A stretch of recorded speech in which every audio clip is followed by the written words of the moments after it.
Hi everyone and welcome to our webinar today. My name is Luca Carilli.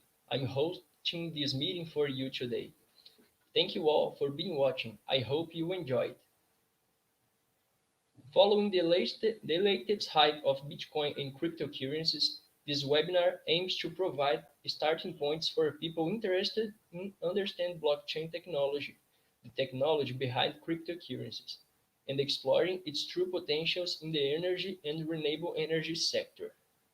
If you have any questions during the presentation, please type in our chat. We will answer some doubts at the end. Today, in addition to our guests, we have our tutor and president of AE Brazil chapter, Angelo Rocha, who came here to honor the event. Before starting, I would like to hand over to Angelo so he can say a few words to us. Good morning for all. Sabah al khair. It's a pleasure to be here. Even more with a friend, Mr. Alain. It's a very special person, and he's a very important person recognized by the world community, and he works very hardly with energy, and he is here today to share with us a little bit of his knowledge about blockchain. This webinar makes part of two webinars that are dedicated with blockchain and the use of blockchain in energy sector. I hope you enjoy, and please do not hesitate to send questions to Mr. Alain. Please, Mr. Alain, it's up to you. Shukran. So, with no further delay, it's my pleasure to introduce you our guest, Alain, who is a co-founder and COO of Blockchain Leaders.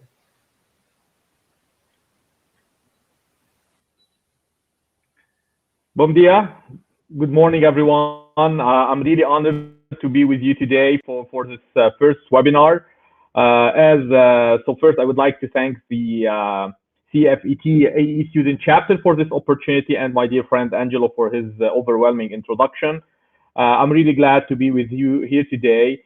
As Luca introduced in his introduction, I bet that most of you have heard lately of blockchain and specifically about Bitcoin. So I'm glad that I'll be able to present this webinar to you today and share with you a little bit about or introduce to you this new technology. So as Angelo said, this is the first webinar of a series of two webinars. In my first webinar, I'm going to introduce to you the technology to show you how it works, what are the true advantages of this technology, its added value, how it differs from existing technologies. And by the end of the webinar, I'm going to introduce to you the applications of this technology in the energy sector. But you will have to wait till the second webinar that we're offering, I think, in August. It will be announced by the chapter. So in my second webinar, I will go into details and show you how you can really apply blockchain technology to the energy sector, how we can create new opportunities in the energy sector, change the way energy trading is being done, and different aspects of blockchain application in the energy sector. So for our webinar today, I'm gonna talk to you about blockchain technology. Just allow me to share my screen.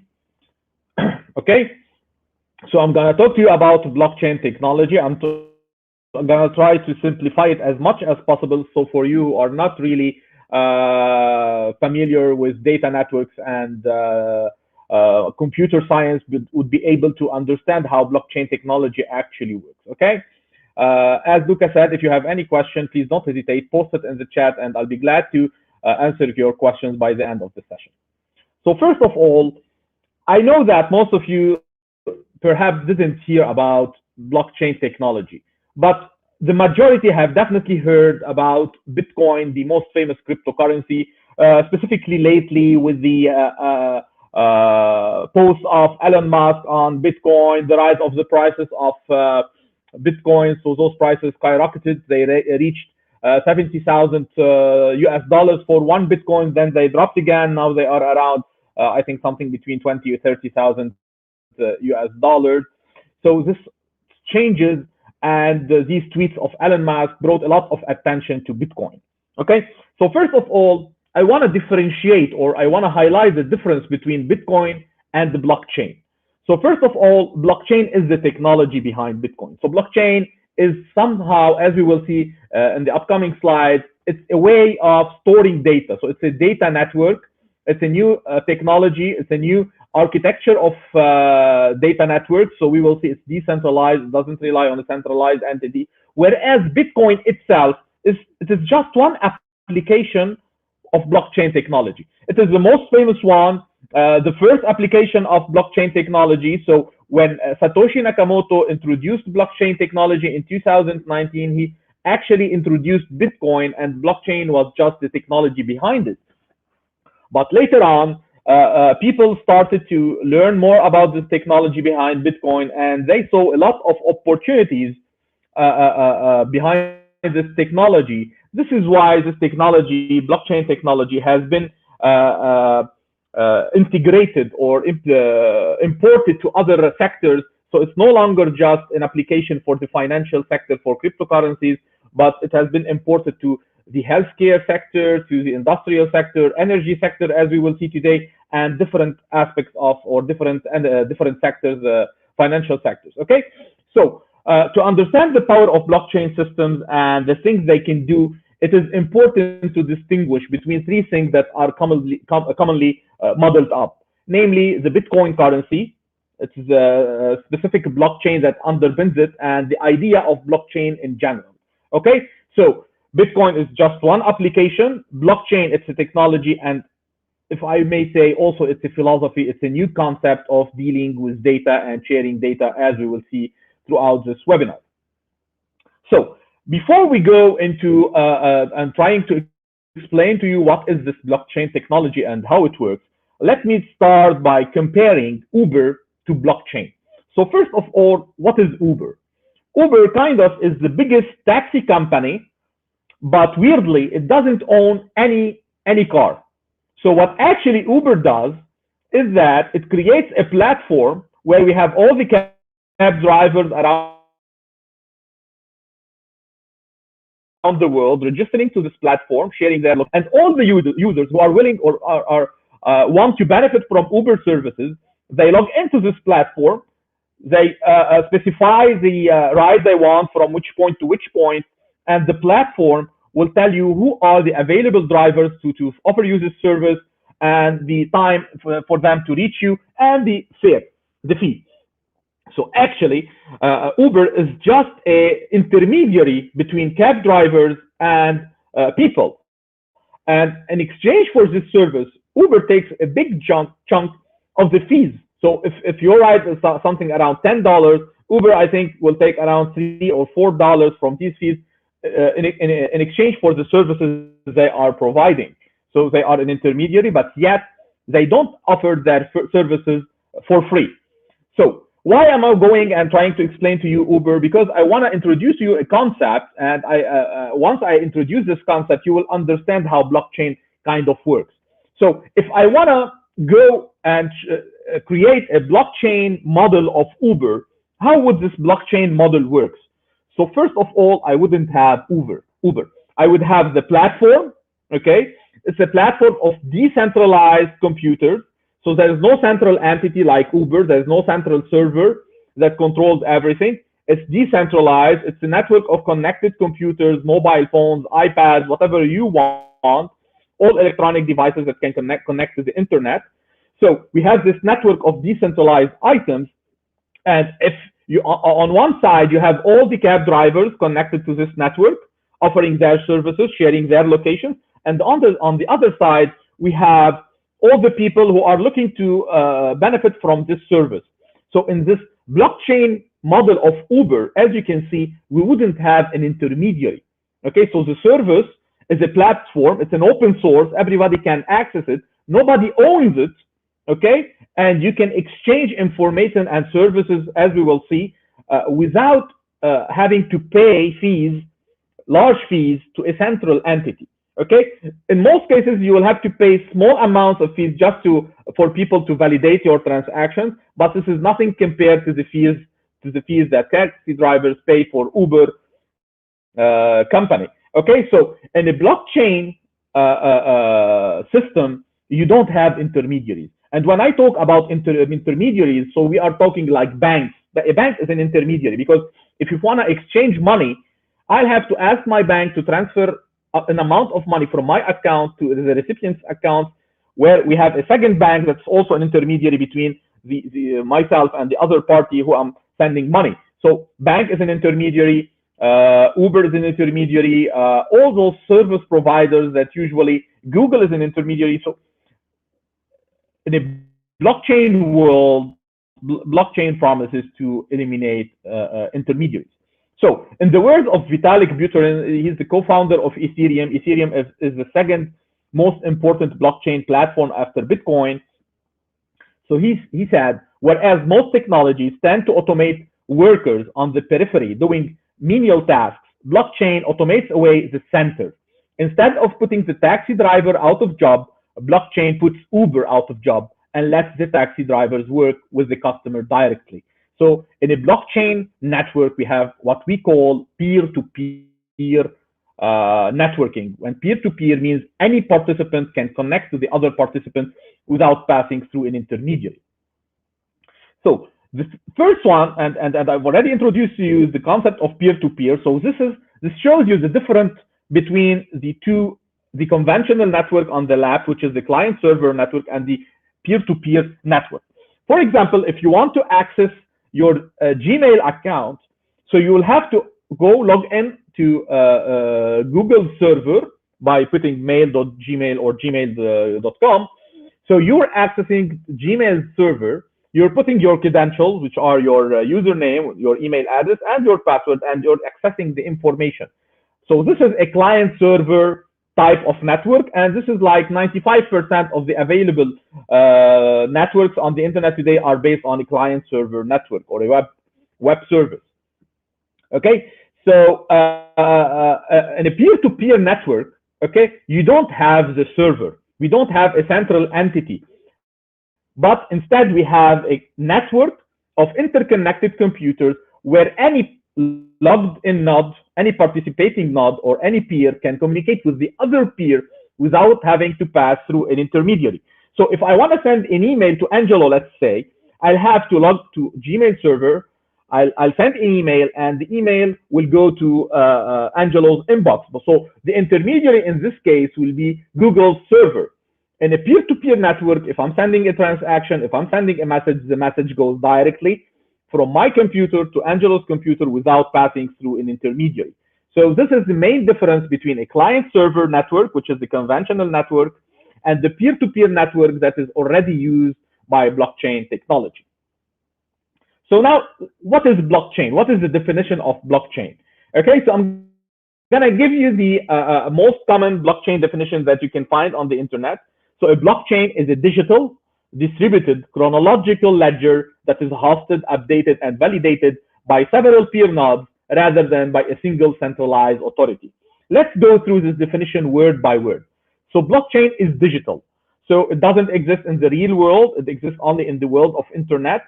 Blockchain is a layer on top of the internet. So it cannot exist without internet. An infrastructure, a blockchain uses the internet infrastructure. So on the market today, you have the World Wide Web, and I bet you're familiar with the World Wide Web. If you don't know what is World Wide Web, whenever you're trying to log into a web page, you start with www. www stands for World Wide Web, which is the layer that exists today on top of the internet and providing this network where you can exchange information, go check new things on websites, maybe go to AliExpress to buy things, to go to Facebook and other services. For a long time, and since the creation of the internet, the World Wide Web was the only existing layer on top of the internet till 2009, when Satoshi Nakamoto introduced Bitcoin. So blockchain, which is the technology behind Bitcoin, this is an additional layer that exists on the top of internet and allows interactions and transactions over the internet, but without passing through an intermediary. Okay, so it is digital, which means it exists in the world of internet. It doesn't exist in the physical world. It is distributed, which means, as we have seen, we don't have a central entity like a server that controls the information and monitors and manages the exchange of information or transactions. So it's a distributed network of computers where all computers are interconnected together. It is chronological, which means any transaction conducted on blockchain, it has a timestamp. And this timestamp makes it one layer that makes it impossible to tamper with information recorded on the blockchain. Later on, I'm going to develop more on the concept of tamper-proof or the tamper-proof nature of blockchain ledger. And it is a ledger. Let's keep that on the side. I'm going to elaborate more on the concept of ledgers in a couple of slides. So it is hosted, updated, and validated. Okay, so hosted, it's a network of interconnected computers where you have a common ledger where every transaction that is conducted on this blockchain network is recorded on this ledger. And you have nodes that validate the validity or validate the correctness and rightfulness of all those transactions. So the nodes control the transactions. They validate and tell you that these transactions are correct. And whenever you have tampering, they will reveal that somebody tampered with the transactions. We will see how they can do that. Okay, and we have no single centralized authority.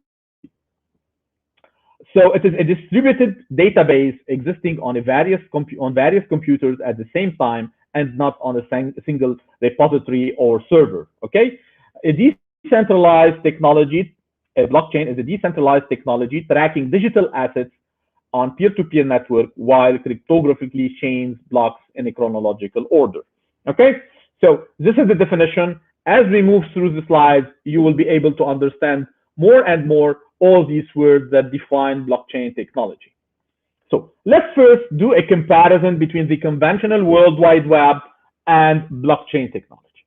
So when we say the World Wide Web is known as the Internet of Information, whereas blockchain is defined as the Internet of Assets.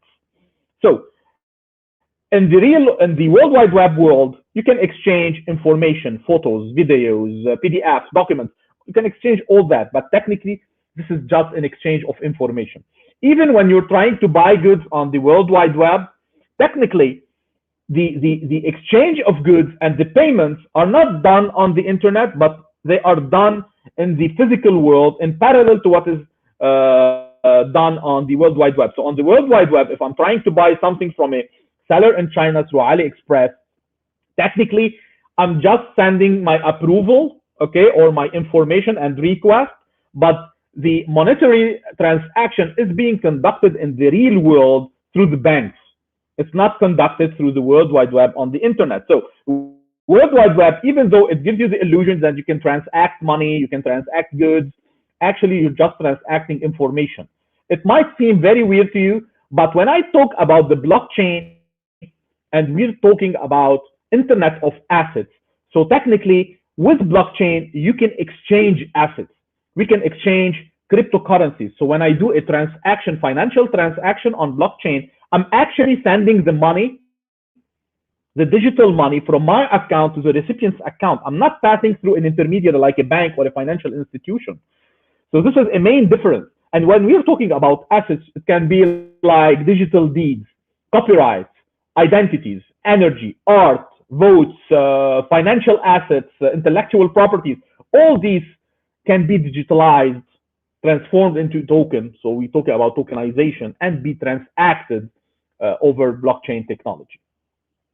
So I told you that blockchain is a distributed ledger. What is technically a ledger? A ledger is something that has coexisted in our world for a long, long time, even with before the existence of a computer and the old civilizations who used to do trading. They used to keep a ledger. A ledger is just like a book, okay, a notebook where you note all your transactions. So you note what is the amount of items that have been trading, the date, who is the recipient of, or who bought this product. So this is a ledger. This is a way to keep record of all the items that you are transacting or trading, okay? So it's a record of ownership, and it's a history of ownership. It shows you who owned items and when they were sold and to whom at which price, so you can have different information. And usually a ledger can help you to track assets. So when we say blockchain is a distributed ledger, it is the same thing, but instead of keeping this paper ledger, we are creating a digital ledger. Okay, so all the transactions conducted on a blockchain network, they are recorded on a distributed ledger. And why do we call it a distributed ledger? Because actually all the participating nodes in a blockchain network, they have a copy of this ledger. So if I'm a participating node, if Angelo is a participating node, or whoever is a participating node on the blockchain network, they have a copy of this ledger. And it is being updated. Whenever I connect to the blockchain, I get an updated version of the ledger. So I can see who transacted on blockchain. And this feature is very important. I will show it to you in a couple of slides. I'll tell you why it is very important. But let's more elaborate a little bit more and try to explain to you how usually a blockchain is formed. Okay, so if I want to make an analogy between a blockchain and a book, so the blockchain would be the book itself, and every block, every transaction, every block is a page of this book, and every transaction is a line on this page. Okay, so the blockchain is the book itself, the block is a page, and the transaction is a line or a text on this page. Okay, so how does it all this comes together? If you have a book, you have like on the bottom numbering of pages. So if I tear up one page and I give you the book, whenever you're checking the book, you can see that one page is missing because, for example, you're jumping from page 4 to page 7. So you know that one page is missing, okay? Also, once the information is written on a book, you cannot delete it, okay? You cannot update it, you can do nothing. Similarly happens with blockchain, okay? So if the information is recorded, a transaction is recorded on blockchain, it is there forever. Nobody can update it, nobody can delete it, nobody can change it. If anybody tries to tamper with this information, automatically it will be detected by the participating nodes and it will be revealed and it will be stopped. So this is how a blockchain is different from a typical data network, and this is what I mean by a distributed ledger. Okay, so some of you might have heard of the distributed ledger technology and the blockchain. Just to highlight the difference between those two technologies, actually blockchain is a form of a distributed ledger.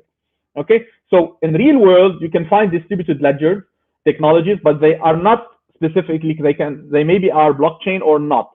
So a distributed ledger technology is a record of consensus maintained and validated by multiple parties.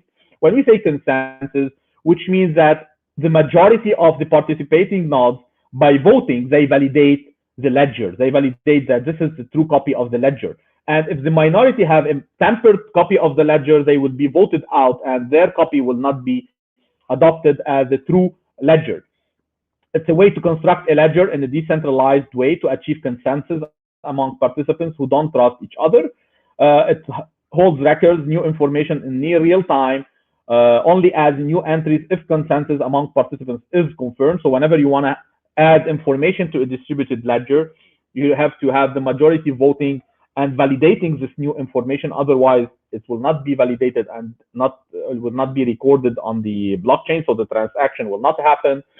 Every entry is automatically timestamped using a unique cryptographic signature. So this is the distributed ledger technology. Blockchain is a very specific use case of DLT. So it's a form of DLT comprised of immutable, digitally recorded data stored in packages called blocks, similar to the pages on a book. It's a specific type of DLT that uses cryptography to make it hard for malicious users to manipulate the results in his own favor. We will see how we do cryptography.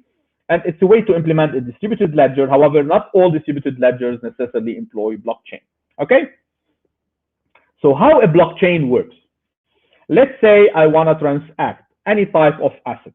Okay, I want to transact Bitcoin, I want to transact any cryptocurrency, energy, whatever I'm trying to trade. Okay, so the first thing, I will send a transaction request, or I will create a transaction. But this transaction will not be automatically validated. It will go into a pool. Okay, a pool of transactions. Before this transaction is validated, we have miners. Miners are special participating nodes. So they are nodes that participate in the blockchain network, but they have a special task to validate transactions before they are uploaded on the blockchain to make sure that these transactions are valid and correct. So the miners will collect transactions from the transaction pool. They will, and miners usually compete between each other to solve a puzzle, and the fastest one to solve the puzzle gets the right to validate transactions, because usually a miner is compensated for his work as validator, so he gets compensation. Today he gets 6.25 Bitcoin for each block he validates. So this is a lot of money. So they compete for this right, and the winner gets the right to validate transactions. So the miner will check the transactions. He will check the address of the sender, the address of the recipient, the amount or whatever is transacted, making sure that there is no double spending or conflict or whatever. Once he validates that, he will validate the transaction. He will inform all the participating nodes in the blockchain that he has validated a transaction.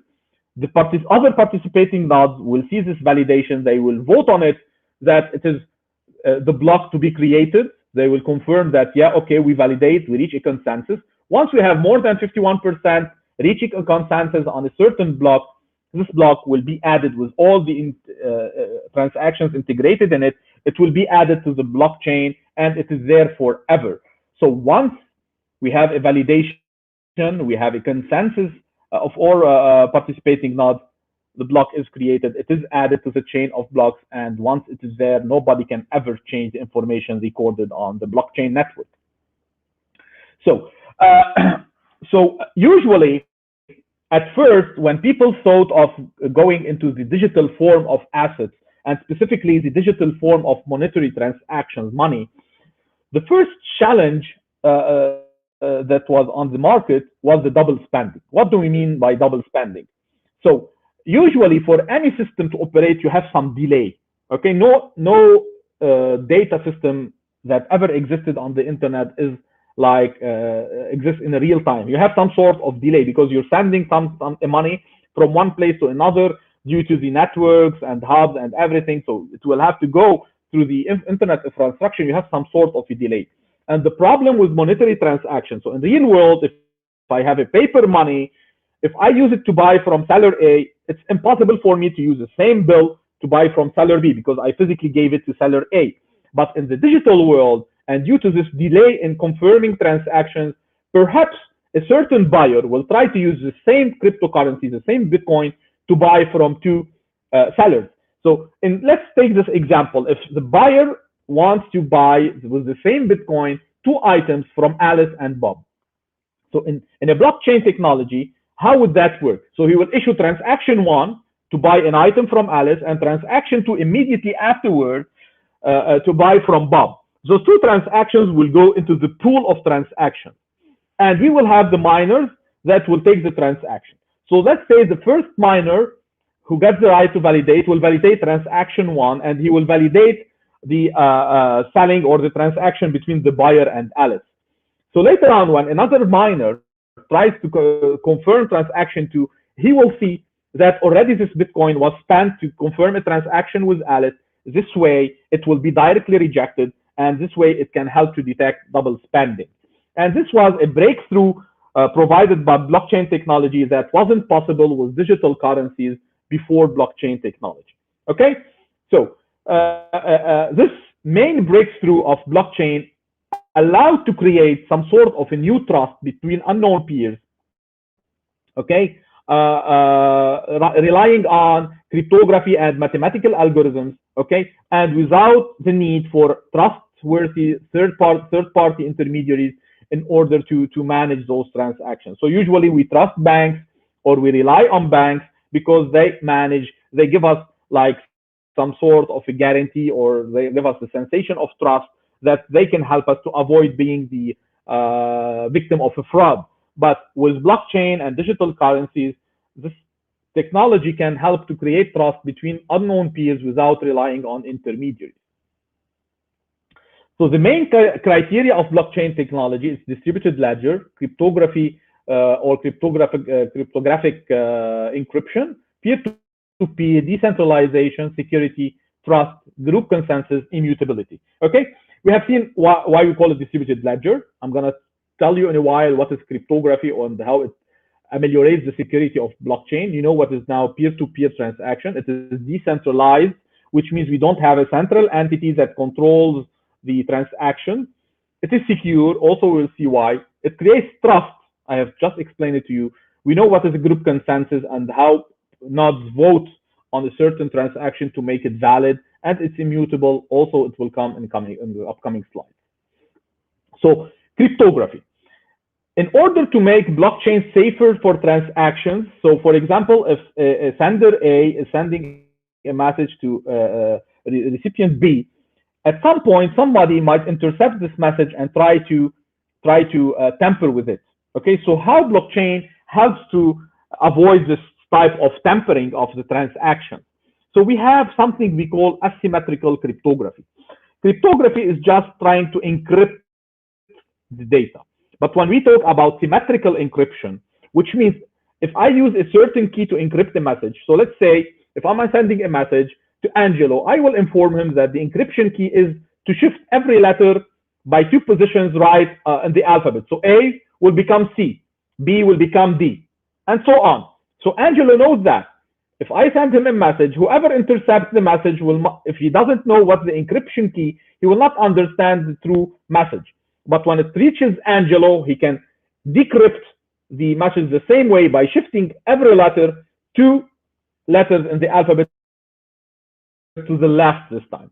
So this is symmetrical, which means we are encrypting and decrypting the same way.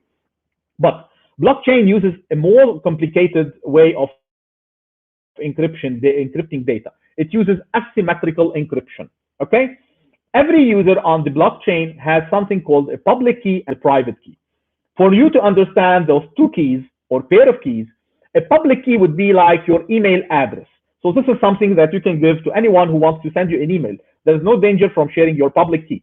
But your private key is similar to your password. This is something that you keep it to yourself and you never give it to anyone, because anyone who has your password can access your email address, can steal your email address, similar to the private key. So if, for example, I want to send a transaction through blockchain to Angelo, what I will do, I will encrypt the information with Angelo's public key. Okay? So even after I encrypt the information, I will not be able to decrypt it myself. Only Angelo, because he has his own private key, can decrypt the information using his private key. So this is what we call cryptography. This is asymmetric cryptographic encryption. Okay, and this is the type of encryption used by blockchain technology in order to make it nearly impossible to any hacker or any malicious node to intercept any transaction and tamper with the data itself. Okay, so it is decentralized, and the advantage of decentralization over the typical architecture is that in a typical client server, we have something we call the single point of failure.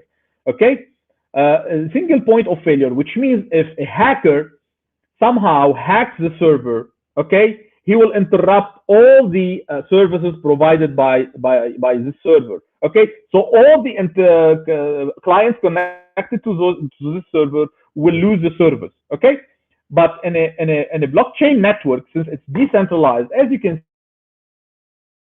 see, even if one node is disconnected, this will not jeopardize the integrity of the infrastructure or the network itself. The other participating nodes or the other connected nodes will be able to maintain the network and will be able to communicate which is other without having a problem. So even if you lose 1, 2, 3, 4, 5 nodes in a blockchain network, the blockchain network will remain or will exist and it will not be jeopardized. So how blocks are chained? Okay, so we have an encryption of all information on blockchain. We have the asymmetric encryption, but also every information or every transaction. For example, in a block, we might have more than one transaction. So as I told you, the miner will select transactions from the transaction pool. He will put them in a block and will construct the block and validate it. So if you have transaction 0, transaction 1, transaction 2, transaction 3, so you have 4 transactions in a block. The first thing, all those transactions will be hashed. So they will be encrypted, okay, using this asymmetric encryption. And every 2 encryptions, every 2 hashes, hash 0 and hash 1, will be also encrypted a second time, okay, creating hash 0.1. So you can see this tree of hashing going up to what we call the root hash, okay? So we will encrypt transaction 0, transaction 1, 2, and 3. Every transaction is encrypted, and every 2 transactions are encrypted together in order to reach one single hash that we call the root hash, which is an encrypted value. So a hash function actually is a function that encrypts data, but it has some singularity. So if we give any arbitrary length text, so if I have text of, let's say, 10 pages and I hash it, I will get a fixed length output. So it will be 256-bit output, no matter what is the length of an input, okay? This is one functionality of the hash, and hash is unique and irreversible.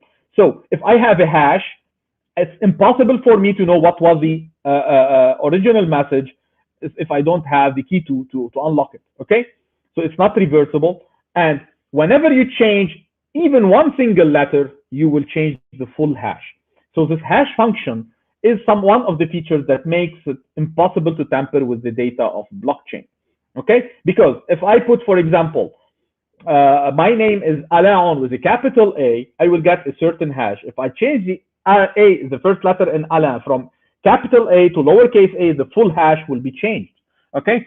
So automatically, and having all these hashes together, if you try to change any single information in transaction 0, the root hash will be changed, okay?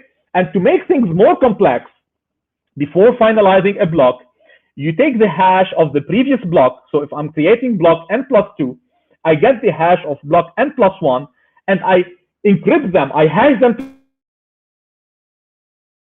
together with the root hash to create one block header, which is the final block hash, okay?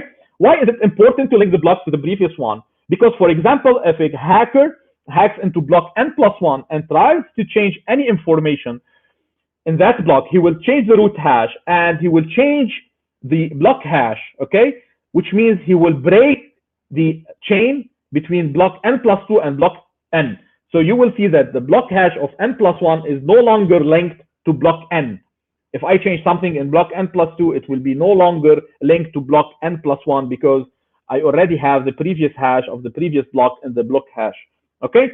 So this way, if anyone tries to tamper with any information in any transaction in the blockchain, you will break the chain of blocks, and it will be automatically detected by the participating node, and they will tell you that we do not validate this new information that you're trying to broadcast. This is tampered information. We do not validate it. It will not pass, and it will not be recorded on the blockchain.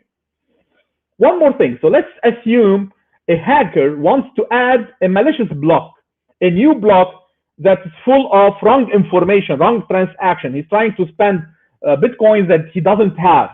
In order for him to do that, and since in a blockchain we have the longest chain rule, so if we are at block 552, if he wants to add a block, let's say if we are at block 51, he wants to tamper and add a block 52, which is a wrong block, he will have to do it and update it to the blockchain before the blockchain creates block 53. Because if he updates a copy of the ledger with only 52 blocks, it will not be accepted by the majority. They will tell him this is a shorter version of transactions, and block 52 in your ledger is not compatible with block 52 in our ledger, so we do not approve your copy of the ledger. This is a tampered copy of the ledger. He will be red flagged and banned from participating in the blockchain.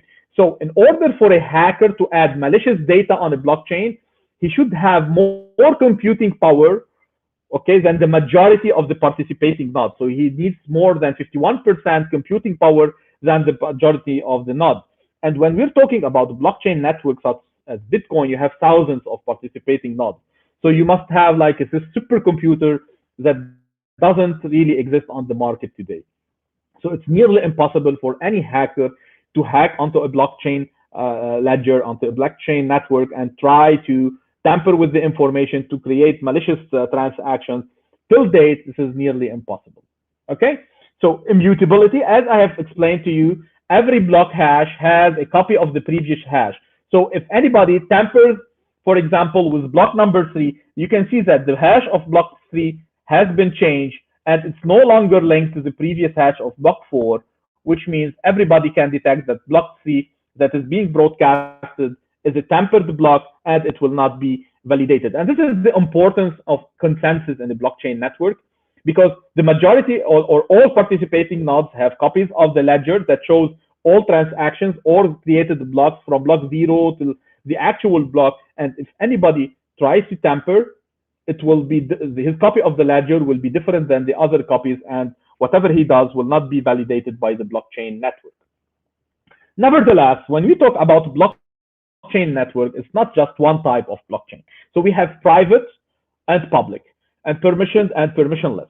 So Bitcoin technically is a public blockchain. Anybody now with a computer can download the blockchain software and become a participating node in this blockchain network. But on the other side, we have private blockchain or permissioned blockchain. This is a type of blockchain where you need permission to join this network. So, for example, we have a lot of, for example, existing blockchain networks that exist between a consortium of banks, and not any bank or any user can join this consortium or join this private blockchain network. You need to get approval from the parties participating in the consortium in order to become member of this private blockchain.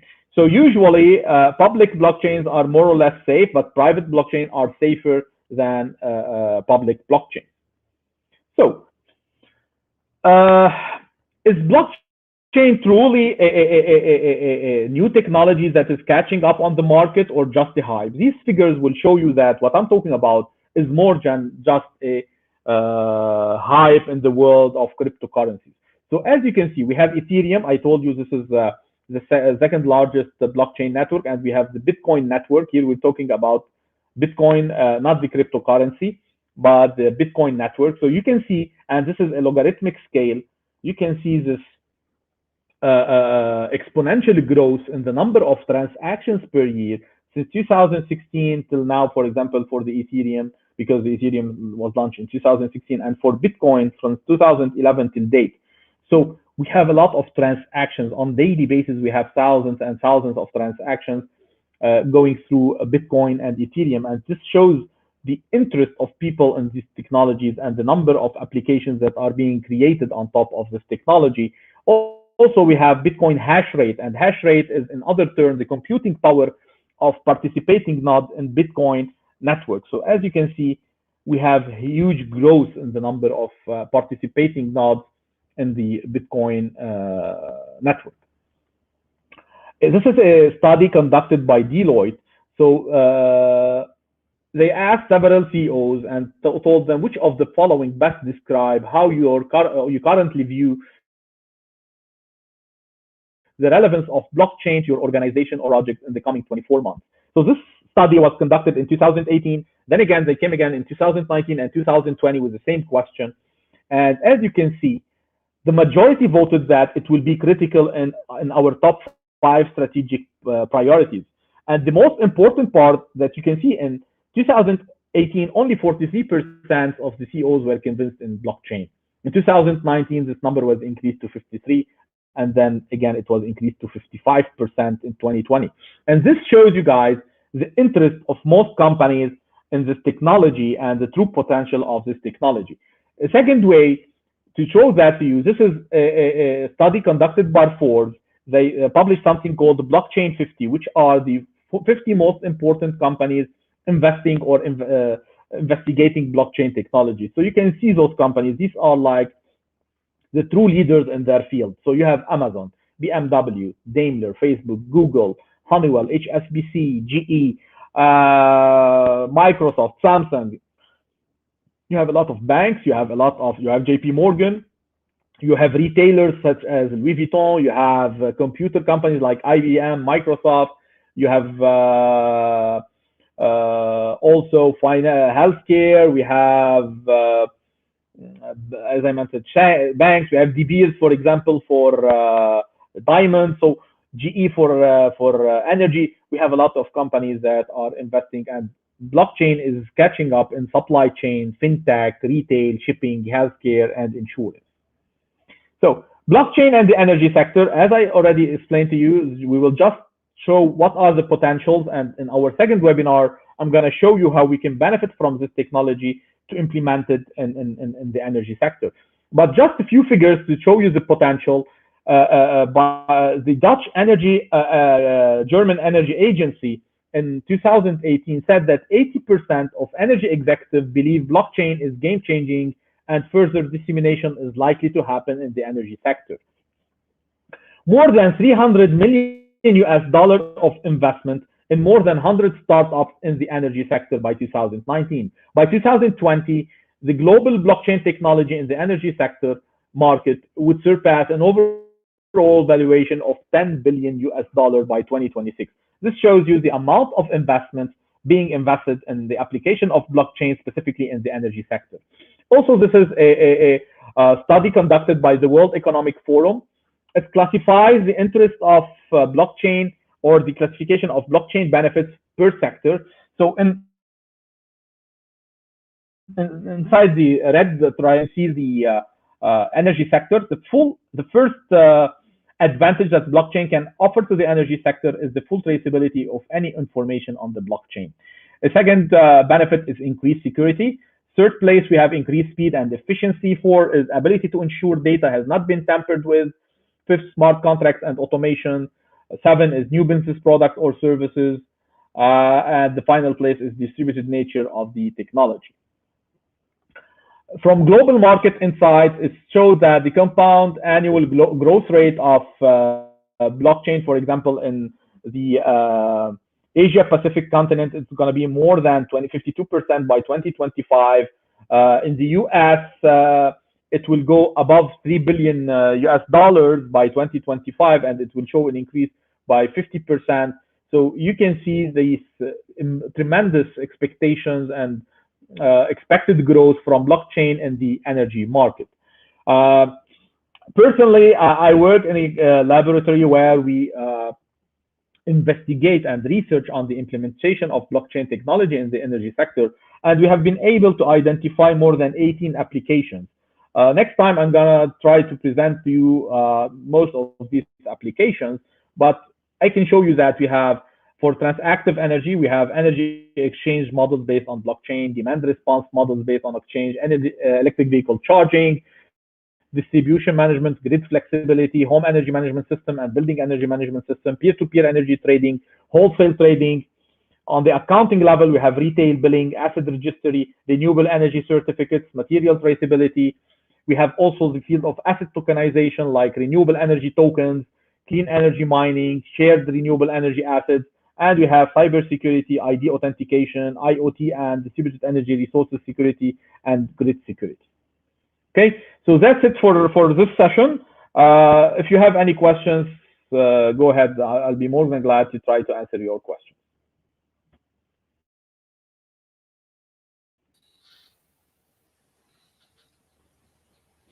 Thank you very much, Alan, for your high contribution, bringing the knowledge about cryptocurrency and blockchain technology for us. Right now, Alan is going to answer some of the questions you received. I'm putting the screen so we can see. Jefferson asked, do you think smart contracts can be done in all types of business? Okay, yeah, it's a very good question. We didn't speak about smart contracts. So smart contracts, just for those of you who don't know what are smart contracts, this is a type of contract.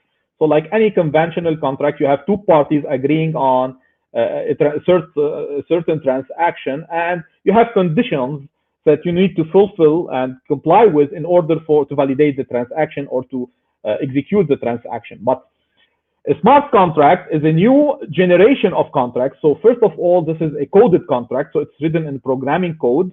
it's uploaded on the blockchain, which means once uploaded, it is autonomous and immutable, which means nobody can stop it, nobody can change it, and it will perform by itself without the need for human intervention. This gives like higher level of security for any transaction, and it is autonomous, knowing that it doesn't require human intervention, and the human cannot interfere with these transactions and try to manipulate it. So once you sign a smart contract between two parties, neither of the two parties can back out of the agreement or try to change and try to manipulate the agreement.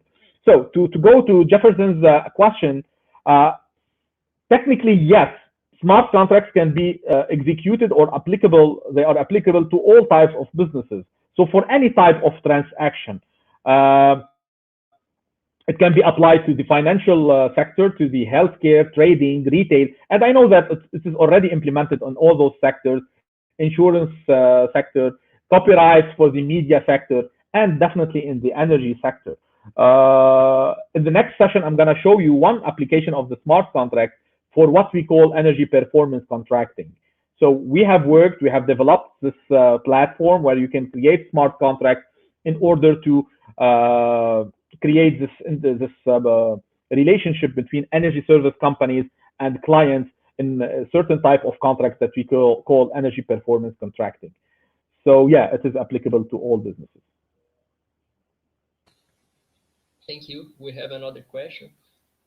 Lindolfo asked, what the technical limitations to use blockchains in private IoT systems based on microcontrollers? Okay. Usually, look, the only limitation or one of the limitations of blockchain is the number of transactions per second. So if we take like the financial sector today, if you go with Visa or MasterCard, I think Visa is able to handle more than thousands, tens of thousands of transactions per second. Unfortunately, blockchain, due to this process of validating transaction, which adds a lot of security to the system, but also it adds a lot of delay. So it's not capable of going with 10,000 like transactions per second. It's more like tens of or hundreds of transactions per second. New platforms are capable of reaching 1,000 transactions per second, but this is not general. So this is one of the limitations. But on the other side, for the IoT system, and usually you need to create some sort of an interface, because the IoT devices or those devices, sensors, whatever, they measure data in the real world, and you need to convert this data into the blockchain. And this is where the role of smart oracles or blockchain oracles comes in place. So we use those oracles to take data from IoT sensors and transfer them to the blockchain network. But personally, I can tell you that the blockchain can give a lot of added value to the IoT systems. So it allows to share information using IoT sensors or IoT devices in a more secure way, knowing that, for example, we have seen a lot of cyber attacks on IoT devices. So usually connecting the IoT sensors directly to the internet through web services or web applications is not 100% safe, and we have seen a lot of cyber attacks on that. But using blockchain to share IoT information makes it nearly impossible for hackers to hack the information, to tamper with IoT data, to spy on IoT data. So I have written a lot of articles. If you're interested, you can read them on how we can benefit from blockchain technology in order to take the IoT business and IoT devices to the next level, and in order to make this sharing of information more secure, more reliable, more trust. Okay? Okay, Angelo has a question. I put him on the screen to talk. Yes, Angelo. Angelo? Okay. Go ahead. What do you think about quantum computing? It could be a threat to blockchain? Okay. Yeah, in a way, it can be a threat, but we'll have to wait till quantum computing not only exists, but becomes like a retail product. So once, for example, it would be able for anyone maybe to buy a quantum laptop, okay, it might create a risk. But I think by then, once we have all those quantum computers, the hash rate of the blockchain will raise again, because as you see, the hash power of blockchain follows whatever the instruments are used to mine. And once those instruments become more complicated, so you have quantum computers to do the mining, the hash rate will go up, and it will be difficult for quantum hackers with quantum computers to perform the hacking. We might find some transition period where we still rely on old technologies to perform the mining, and perhaps some hackers will have access to quantum computers. At that stage, we might have, or quantum computers might jeopardize the integrity of blockchain. But what we have on the market today, with the technologies we have on the market, I think it's nearly impossible. So just for you guys to know, today we do not do mining using ordinary laptops or computers. So miners, they have something called ASCII machines. These are like very complicated computers. They have, for example, in your computer, you have the CPU. Okay, this is a CPU unit. And you have GPU, which is for graphic units, and usually it's more powerful than CPU. And those two are really like babies compared to ASCII machines. So ASCII machines are really complicated machines, specifically constructed to do mining, and they can do a lot of hash power in seconds. This is something that normal computers are not able to do. So this is why you need supercomputers to overcome a combination of ASCII machines, because those ASCII machines don't work in silos. They are like you have a set or complete large number of ASCII machines working together. So in order to overcome this computing power, you should have a computer that is being able to overcome 51% of the ASCII machines connecting to a network. So I'm not sure if I was able to show you the picture, guys, but this is why if one hacker has a quantum computer that is capable of having computing power more than 51% of the ASCII machines connected to a network, he can jeopardize. This is something that doesn't exist today. I'm sure that will not exist in the upcoming future. And as I told you, once quantum computers become commercial, we will have more sophisticated mining machines. So instead of relying on ASCII machines, we will have some quantum-based mining machines, and also it will be very difficult to overcome 51% of all the connected machines. So this is something we will have to wait to see and to confirm. But personally, I can say that yeah, there's no risk from that. Okay, thank you.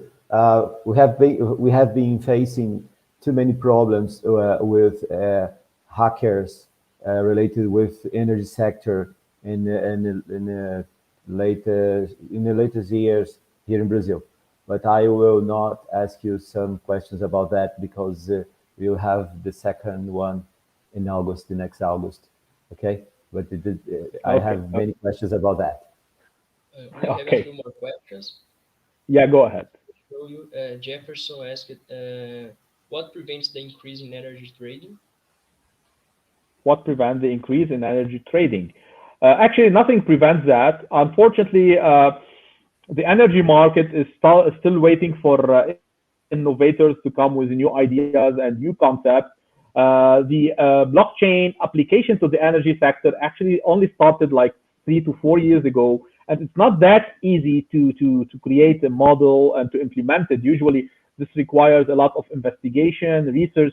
So as we will see in our next session in August, a lot of what we call proof of concepts has already been implemented. So these are like a first trial for the concept. So you build a proof of concept, you test it on the market, you see what are the weaknesses, what are the threats, what are the advantages, and then you implement on large scale. So 2017, we started investigating. 2018, we have seen a lot of proof of concepts being implemented. And I can tell you today that we are starting to have a lot of energy trading models being implemented throughout the world on a large scale. If I have to say, the most important barrier against the increase in energy trading is legislations and regulations. Unfortunately, in most countries, we have regulated markets. So you have like one entity that is authorized to generate electricity and sell it. And even in deregulated markets like, for example, USA, energy trading between consumers is still not how to say regulated or deregulated and available. So the most important challenge against the increase in energy trading, I would say it would be regulation. So we need to change those regulations. We have to move from a regulated market where only one central entity controls the whole energy market, controls the generation, the transmission, the distribution, into a deregulated market where every consumer can become a prosumer and he can sell his excess energy, not obligatory to the utility company as it is the case today with the net metering or feed-in tariff, but to sell it to anyone at any price in a liberated market that is open to demand and supply, like any commodity today. Any commodity is tradable. It is being priced based on demand and supply. So why energy? It has to be regulated, and you're only allowed to sell your excess energy only to the utility. What if I want to sell it to my neighbor? I want to sell it to the nearby supermarket. I want to sell it to anyone connected to the grid at any price. So unfortunately, regulations forbid us to do that, but we are hoping that soon, as new energy trading models based on blockchain will become more and more used on the market, we will move into a deregulated market where peer-to-peer energy trading is possible. Thank you. We have our last question. Vinicius asked how blockchain technology will impact the energy sector regarding the consumer-professional relationship. Definitely, it will change the whole concept of this consumer. First of all, whenever we're going to see blockchain being implemented in the energy sector on a large scale, we will no longer talk about consumer. So any consumer will become prosumer. He will become a proactive member of the grid. He will be responsible of the management of the grid. He will be responsible for selling his excess energy, for buying energy. So he will be an active contributor to the grid. Okay, so the old concept of a consumer that is only, how to say, reactive or reactive, so which means the utility will tell him, okay, you can buy energy and you can buy this rate. This concept will totally be changed. We will talk about prosumer. So this consumer can generate his own electricity. He can sell his excess electricity, and he can buy his own energy. If he needs energy, he can buy it from different suppliers, and it doesn't have to be an energy company that is providing the energy. It can be his neighbor, the unknown peer on the grid that has his own PV and has excess energy that is willing to pay to sell. So this whole concept will be changed once we see blockchain and blockchain applications growing in the energy sector. The full concept of the consumer will be shifting. Also, this is something we will see in the upcoming webinar. Thank you. Angelo, you want to say? I just want to thank you, Alan, for the lecture. And you're most welcome. We are very excited for the next one because the legislation in Brazil is close to a very deep change that will open new possibilities, a new market, and I think blockchain will become a reality here in Brazil for all of us soon. Hopefully. Okay. Thank you very much, Alain, for your for being present here today. We hope to see you soon. And if you want to watch the webinar again, it will be available in our channel. And I think that's it, guys. Thank you all for attending our webinar. I hope you have Luca, please let me announce the date of the next webinar on next August on 12th. Okay, it's a Thursday at 10 p.m. at 10 a.m. just like this. Okay, thank you again. Okay, thank you. See you in the next meeting. Bye-bye. Bye-bye.